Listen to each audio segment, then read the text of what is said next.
పద్మావతి అయితే అరవింద్తో ఇలా అంటూ ఉంటుంది. నేను విక్కీ గారికి ఫోన్ చేశాను, కానీ ఫోన్ నాట్ రీచబుల్ అని వస్తుంది అని అంటూ ఉంటుంది. ఆ మాటలకి ఆర్య కూడా నేను కూడా ఫోన్ చేశాను, అలానే వచ్చింది అని అంటూ ఉంటాడు. అంటే ఆ మాటలకి మురళి అయితే ఎందుకు మీరు అంత కంగారు పడుతున్నారు, విక్కీ సేఫ్గానే ఉన్నాడని తెలిసింది కదా, డేంజర్లో లేడని తెలిసింది కదా, ఇప్పుడు ఎందుకు మీరు అంత కంగారుగా పడుతున్నారు అని అంటూ ఉంటాడు మురళి. ఆ మాటలకి కోపంగా పద్మావతి అయితే మురళి కాస్త ఉంటుంది. అరవింద్ అయితే అలా కామ్గా ఉంటుంది. ఇక కుచల అయితే ఇలా అంటూ ఉంటుంది.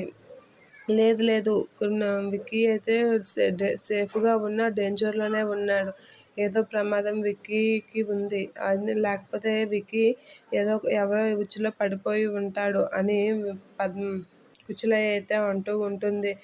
విక్కీని వేగంగా కనిపెట్టండి, ఎక్కడున్నాడు ఏంటో తెలుసుకోండి, విక్కీ అయితే డేంజర్లోనే ఉన్నాడు, మనం అది వేగంగా తెలుసుకుంటే మంచిదే అని కుచల అయితే అంటూ ఉంటుంది. ఆ మాటలకి షాక్ అయిన పద్మావతి అయితే ఆ కంగారు పడుతూ ఏంటి అలానే అయి ఉంటుందా అని చెప్పి మనసులో అనుకుంటూ ఉంటుంది. చాలా భయపడుతూ ఉంటుంది పద్మావతి అయితే.